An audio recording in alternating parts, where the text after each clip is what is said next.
ये जानते हैं कि सेल का आंतरिक प्रतिरोध जो है वो किन किन बातों पर निर्भर करता है।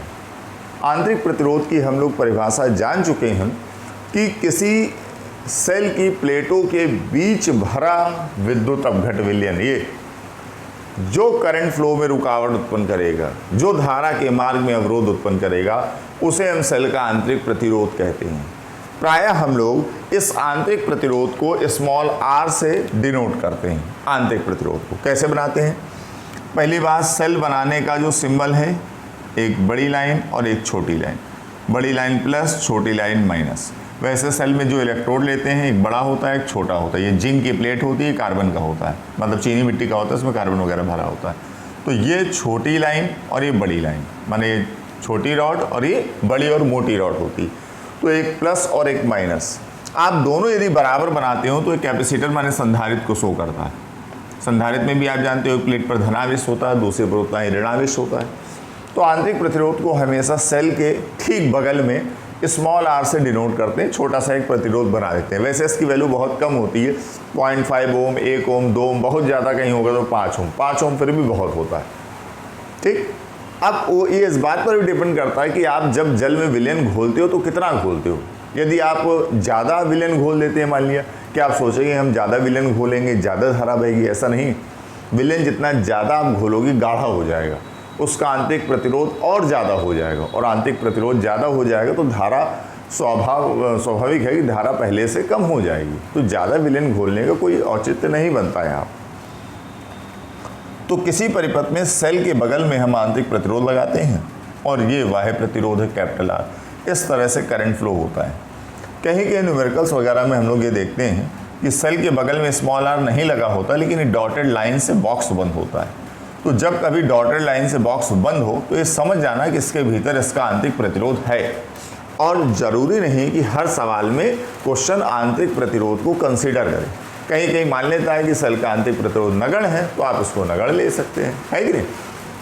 अब बात यह आई कि सेल का आंतरिक प्रतिरोध भी क्या कुछ बातों पर निर्भर करता है, और यदि निर्भर करता है तो किन किन बातों पर निर्भर करता है सेल का आंतरिक प्रतिरोध, इसके बारे में जानते हैं। सबसे पहली बात तो ये है, किसी भी सेल का आंतरिक प्रतिरोध प्लेटों के बीच की दूरी पर निर्भर करता है। कैसे निर्भर करता है? अगर हम प्लेटों के बीच की दूरी को बढ़ा देते हैं तो आयनों को धन आयन और ऋण आयन, चालक तार में धारा का प्रवाह मुक्त इलेक्ट्रॉनों के द्वारा होता है। विद्युत अपघट विलयन में धारा का प्रवाह धन आयन और ऋण आयन दोनों के जरिए होता है। तो यदि हम प्लेटों के बीच की दूरी बढ़ा देते हैं तो आयनों को एक प्लेट से दूसरी प्लेट तक जाने में ज़्यादा अवरोध मिलेगा, क्योंकि बीच में विलयन ज़्यादा है। तो यदि आयनों को अवरोध मिलेगा तो इसका मतलब प्रतिरोध बढ़ रहा है, धारा पहले से क्षीण हो जाएगी।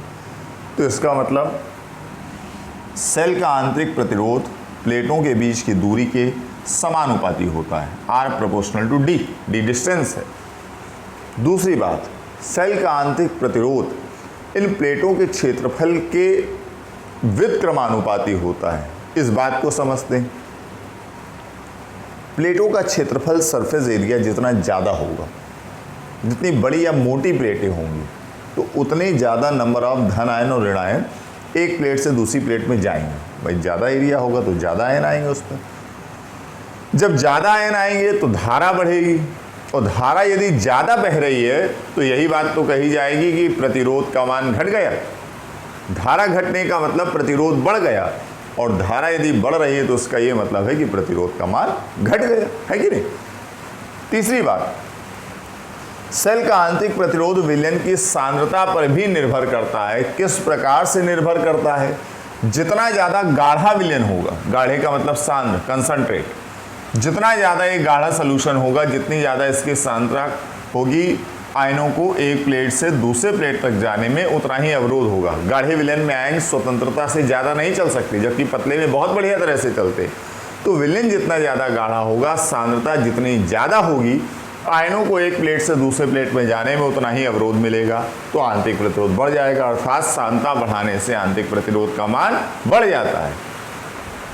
चौथी जो आखिरी बात है कि सेल का आंतरिक प्रतिरोध जो विलयन भरा है उसके ताप पर भी निर्भर करता है। ताप के वास्तव में वो व्युत्क्रमानुपाती होता है।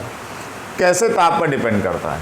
किसी विलयन का आप ताप बढ़ाते हैं, गर्म करते हैं, तो गर्म करने से हर विलयन पतला होता है, अर्थात उसकी सांद्रता पहले से घट जाती है। सांद्रता घटेगी, पतला होगा, आयन बहुत अच्छी तरह से चलेंगे, और जितनी अच्छी तरह से आयन चलेंगे तो आप जानते हो आंतरिक प्रतिरोध का मान घट जाएगा। तो ताप बढ़ाने से आंतरिक प्रतिरोध घटता है, ताप घटाते हो विलयन को ठंडा करते हो, गाढ़ा होता आंतरिक प्रतिरोध का मान बढ़ जाता है।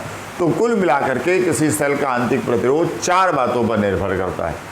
पहली बात प्लेटों के बीच की दूरी पर, दूसरी बात प्लेटों के क्षेत्रफल पर, तीसरी बात विलयन की सांद्रता पर, और चौथी बात उस विलयन के ताप पर। तो ये रही सेल के आंतरिक प्रतिरोध के बारे में जानकारी। तो आंतरिक प्रतिरोध की डिफिनेशन हम लोग जान चुके हैं। किसी सेल की प्लेटों के बीच भरा विद्युत अपघट विलयन सेल के भीतर प्रवाहित होने वाली धारा के मार्ग में जो रुकावट या अवरोध उत्पन्न करता है, उस रुकावट या अवरोध को ही हम सेल का आंतरिक प्रतिरोध कहते हैं। उम्मीद है आप सभी को बात समझ में आसानी से आई होगी। ये 4 बातों पर डिपेंड करता है, प्लेटों के बीच की दूरी पर, प्लेटों के क्षेत्रफल पर, विलयन की सांद्रता पर और विलयन के ताप पर।